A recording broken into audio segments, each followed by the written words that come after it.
الصبح بدا من طلعته والليل دجا من وفرته فأقر رسلا فضلا وعلا. ایک کافر ہے عتبہ بن ابی وقاص، اس نے ایک طرف سے ہو کر پتھر اٹھایا اور آپ کو مارا زور سے. صحابہ کی نظریں تھی تلواروں پر، نیزوں پر، تیروں پر، وہ پتھر نظروں سے نکل گیا، لہذا وہ ان کے اندر کو چیرتا ہوا جا کر میرے نبی کے منہ پر یہاں لگا، اور اب سیدھا پیچھے ایسے گئے، پیچھے یوں، پیچھے ایک کھڈا تھا، وہ یہاں گردن میں لگا کنارہ، تو اب بے ہوش ہو گئے، دانت بھی ٹوٹ گئے، چہرہ بھی خون و خون ہو گیا، اب بے ہوش ہو کے یوں گر گئے. صحابہ نے سمجھا آپ شہید ہو گئے، تو سب نے زار و قطار رونا شروع کر دیا. تھوڑی دیر کے بعد آپ کو ہوش آیا تو صحابہ نے عرض کی یا رسول اللہ اب تو ان کے لیے بد دعا فرما دے، وہ نبیوں میں رحمت لقب پانے والا، مرادیں غریبوں کی برلانے والا، غریبوں کا والی، یتیموں کا مولا. تو اب تو حق تھا کہ آپ بد دعا کرتے. یہ سامنے امت نہیں ہے، قاتل کھڑے ہیں، کافر. آپ نے ہاتھ اٹھائے، صحابہ سمجھے کہ ہون انہاں دے بیڑے بڑھ گئے.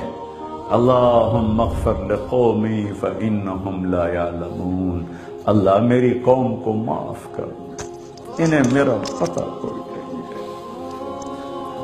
دیکھو میرے بھائیو، جس نے کافروں کے ساتھ یہ ہمدردی کے قتل کرنے والوں کے لیے دعا مانگی ہے، تو مسلمان ہو کر ایک دوسرے کو سلام کرنا چھوڑ چکے، ایک دوسرے کے پیچھے نمازیں پڑھنا چھوڑ چکے، ایک دوسرے پر کفر کے فتوے لگا کے بیٹھے ہوئے. مجھے بتاؤ تم میرے نبی کے ساتھ کیا کر رہے؟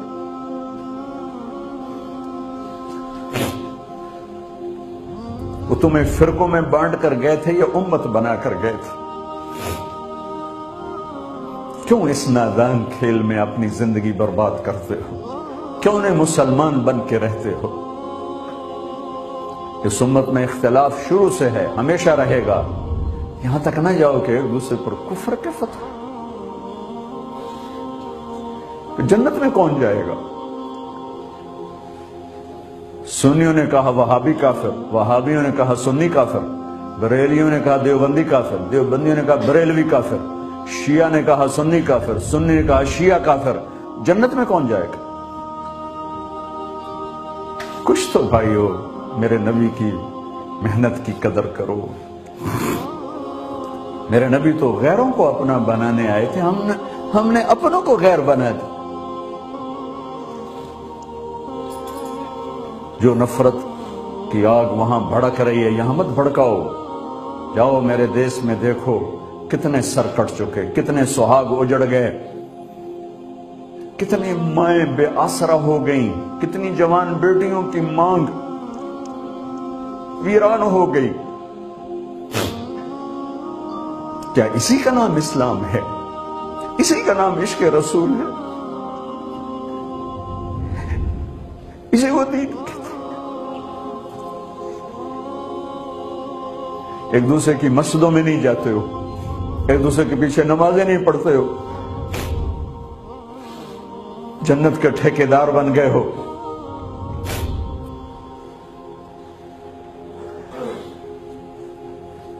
میرے نبی تو عبداللہ بن ابی کا جنازہ پڑھانے کھڑے ہو گئے تھے،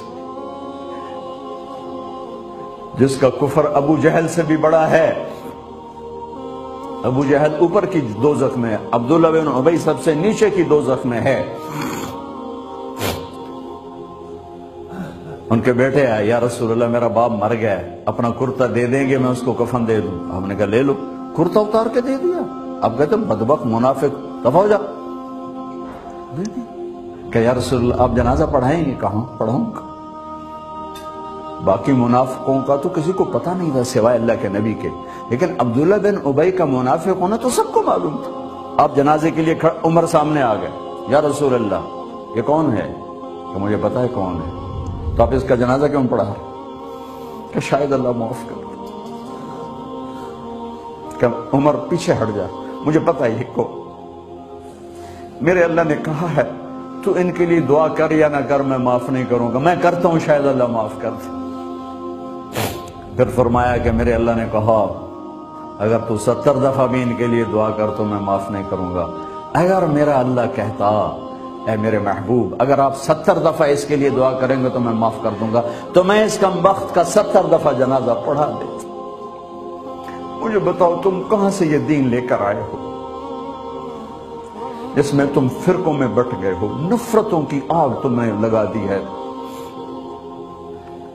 یہ کہاں سے اسلام آیا ہے؟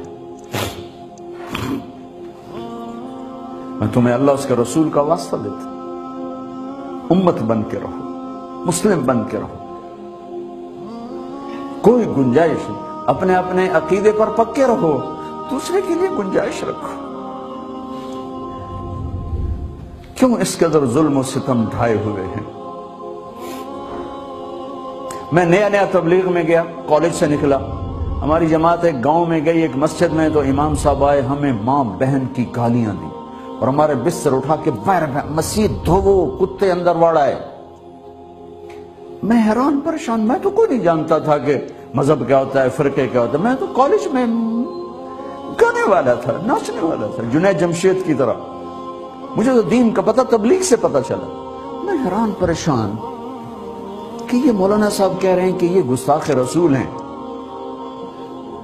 اور مسجد دھو دو باہر کھڑے ہو، یہ مسجد میں کھڑے ہو کر ماں کی گالی دے رہے ہیں، بہن کی گالی دے رہے ہیں، تو پھر معیار دین کیا ہے؟ اتنی نفرت، اس قدر دوریاں۔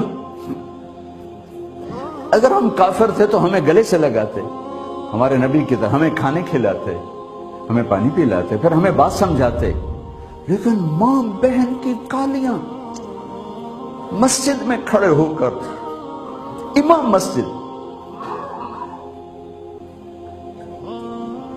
ہم پنجاب کے زمیندار ہیں، گالی دینا ہماری سرشت میں ہے، لیکن مسجد میں کانپ جاتے تھے کہ کسی کو الو کا پٹھا بھی کہہ دیں۔ ہمارے بزرگ بڑے بھی بہت گالیاں نکالتے تھے، لیکن مسجد میں کسی کو جرت نہیں ہوتی تھی کہ میرے والد مرحوم خود بہت غصے والے بڑے سردار آدمی تھے، تو تھوڑی تھوڑی بات پہ مار پٹائی گالیاں، لیکن میں نے نہیں اپنے باپ کو مسجد میں سنا غصے میں بھی کسی کو گالی دیتے ہوئے۔ ماں بہن کی گالیاں نکالو، اور ساتھ یہ کہہ رہے ہیں کہ یہ گستاخ رسول ہیں، ہم یہ کافر ہیں، ان کو نکال دو، کتے آ گئے، مسجد دھوو۔ میرے نبی کے دور میں تو کافر آ کے مسجد میں رہتے تھے۔ میرے بھائیو، جو میں عرض کر رہا ہوں، میں اپنا دکھڑا بیان کر رہا ہوں، اس کی سنگینی کو سمجھو۔ یہ پاؤنڈ ڈالر نہیں بچائیں گے جب ہم آپس میں ٹوٹ جائیں گے۔ اللہ نے مجھے دنیا میں پھرنے کا موقع دیا، بار بار دیا، اسی تبلیغ کے سلسلے میں۔ سب سے زیادہ میں اسپین میں جا کے دکھی ہوا، اور میرا دکھ یہ نہیں تھا کہ ہماری یہاں 800 سال حکومت تھی اور ختم ہو گئی، میرا دکھ یہ تھا، میں اس پہ رویا مسجد قرطبہ میں،